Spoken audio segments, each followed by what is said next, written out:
Salam sejahtera, saudara yang kekasih di dalam nama Tuhan Yesus Kristus. Sekarang kita akan memikirkan lanjut daripada pemikiran kita tentang the servant leaders yang terambil dari Matius pasal 20 ayat 20 sampai 28. Matius 20 ayat 28, sekarang bagian yang keempat, pemimpin bernilai baru. Saudaraku yang kekasih, ini menjadi menarik kalau kita memikirkan the servants leader adalah seorang pemimpin yang bernilai baru. Maksudnya apa?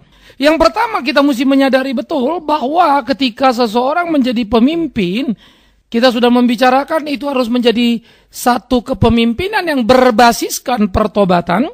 Lalu yang kedua, dia harus menjadi pemimpin yang mempunyai penguasaan diri sehingga dia tidak menjadi gila kekuasaan, ya.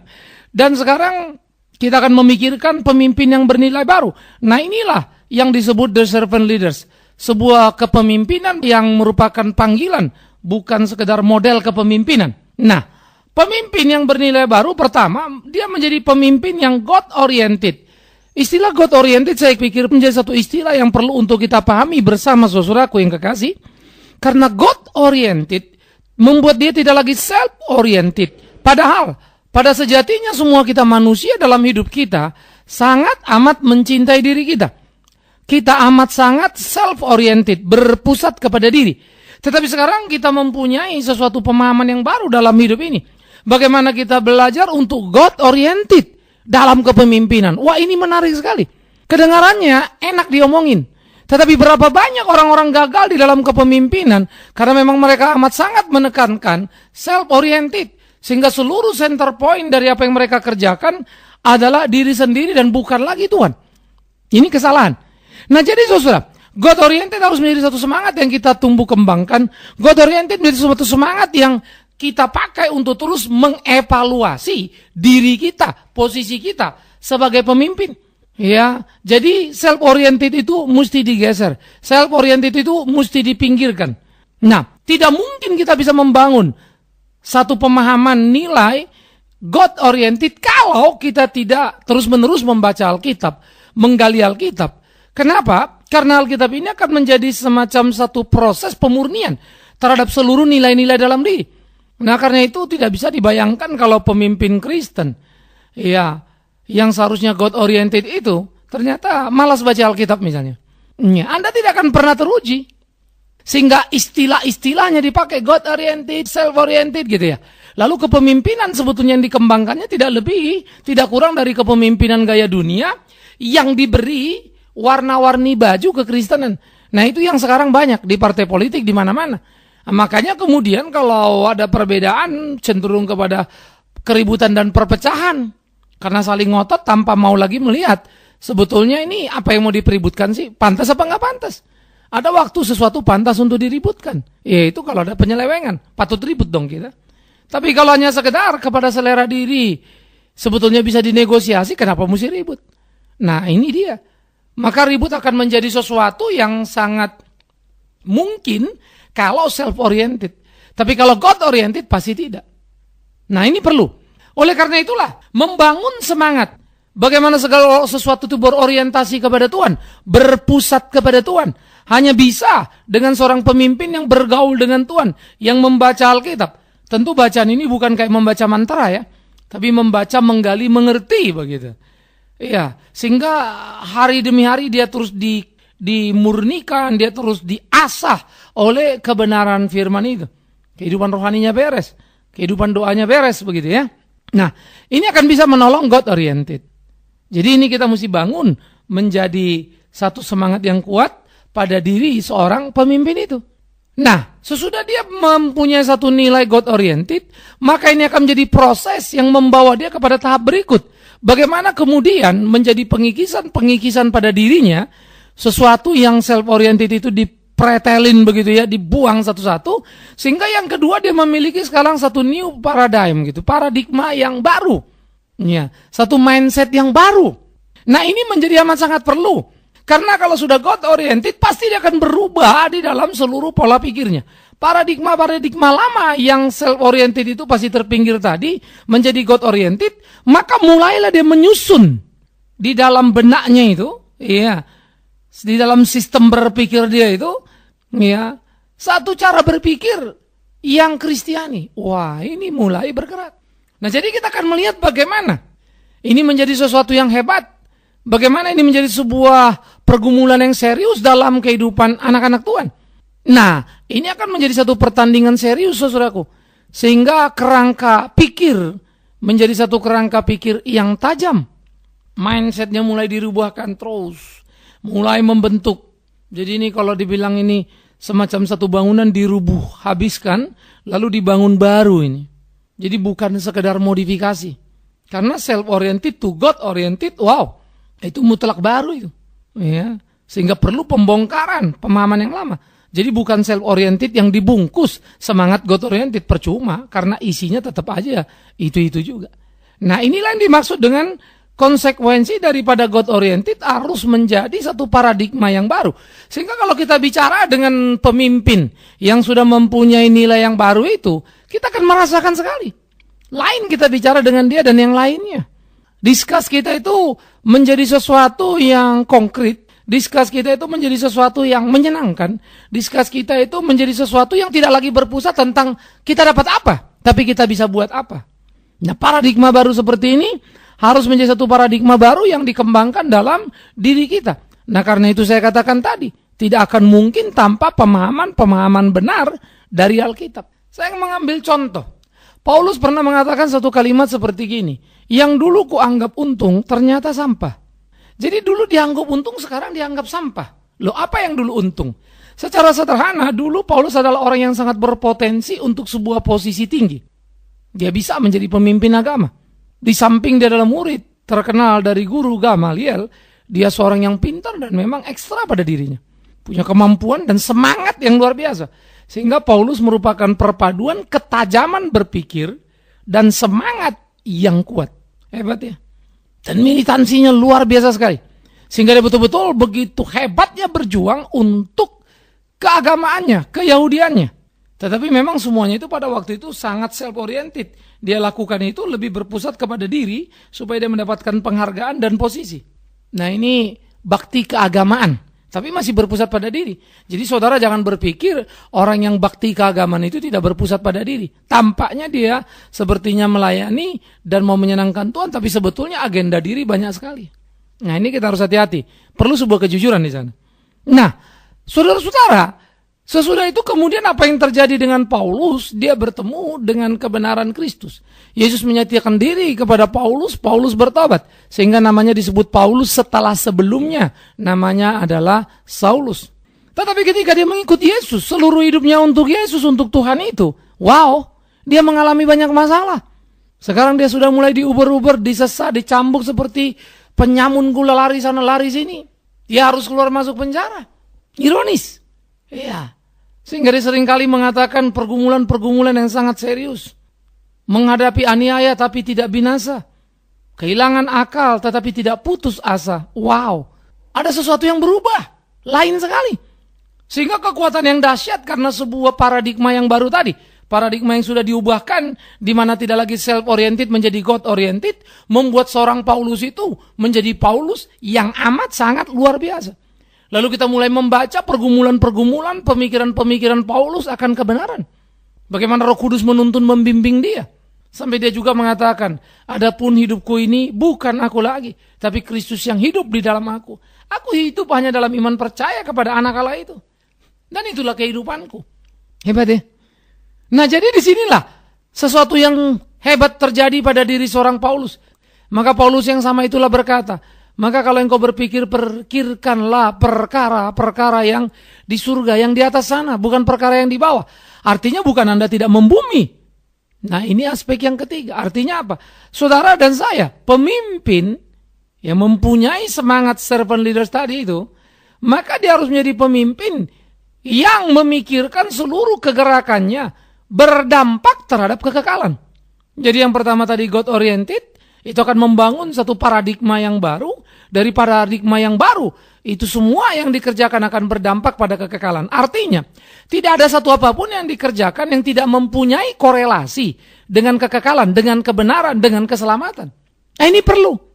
Ambil contoh, orang kerja Alkitab bilang begini, kalau kau kerja, kerjalah seperti kepada Tuhan, bukan manusia. Maksudnya apa ya? Supaya kalau kamu kerja seperti kepada Tuhan, kerjaanmu jadi kesaksian. Kamu kan kerja cari uang, toh? Betul. Tetapi mestinya memuliakan Tuhan yang nomor satunya. Maka karena kau memuliakan Tuhan yang nomor satu, uang itu menjadi akibat dari memuliakan Tuhan tadi, maka waktu saudara memuliakan Tuhan, lewat pekerjaan orang akan melihat dan orang akan tahu. Apa itu kebenaran? Dari kebenaran yang saudara kerjakan. Orang akan tahu apa yang baik yang seharusnya dari apa yang baik yang saudara lakoni. Nah ini loh. Maka dari sinilah kita baru bisa mulai kemudian bergerak kepada pemahaman-pemahaman yang dinamis di dalam pergumulan kehidupan. Sehingga dengan demikian saudaraku yang kekasih, ini menjadi sesuatu catatan-catatan penting di dalam kehidupan keberimanan kita. Supaya kita bisa sungguh-sungguh melakoni apa yang menjadi kehendak Tuhan kita. Dan hidup kita sungguh-sungguh menjadi hidup yang boleh menyenangkan hati Tuhan. Alangkah amat sangat indahnya. Dan itulah kerinduan tiap kita, saudaraku. Nah oleh karena itu, di dalam pergumulan perjalanan kehidupan seperti ini, yang kita jalani, yang kita lakoni dari hari ke hari, kita betul-betul bisa melakukan apa yang menjadi kehendak Tuhan kita. Sehingga di dalamnya sungguh nama Tuhan ditinggikan, diagungkan, dimuliakan. Ini perlu.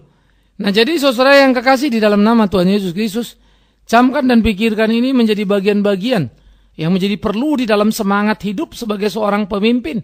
Sehingga pemimpin itu memikirkan sesuatu yang berdampak pada kekekalan. Apa yang dikerjakannya sekarang tidak hanya sekedar berkaitan dengan apa yang bisa didapatkan di depan atau yang kita sebut masa depan.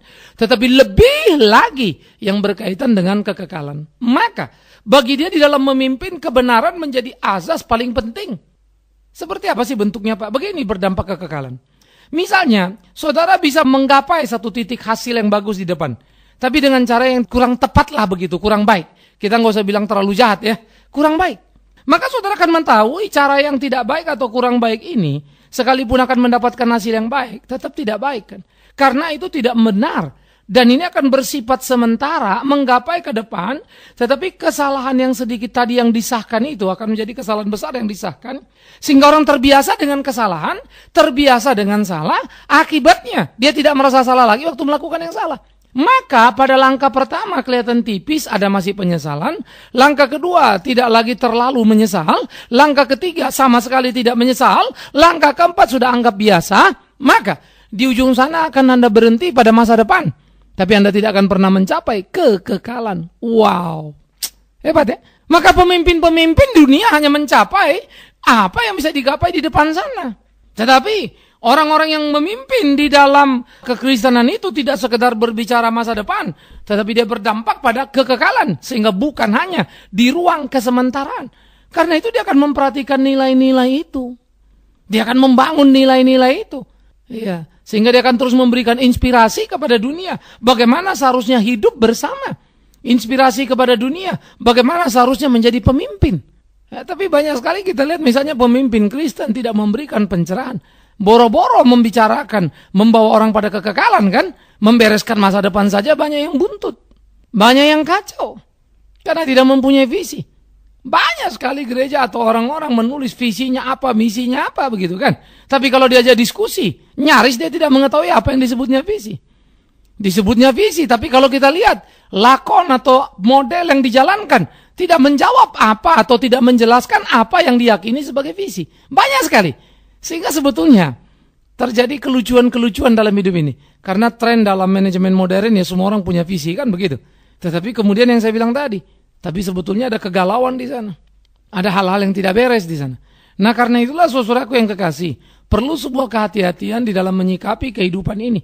Supaya hidup kita jalani seturut dengan kehendak Tuhan kita. Dan kita bisa melakukan apa yang memang sudah seharusnya dalam hidup ini. Supaya sungguh-sungguh itu boleh menjadi berkat dalam kehidupan kita.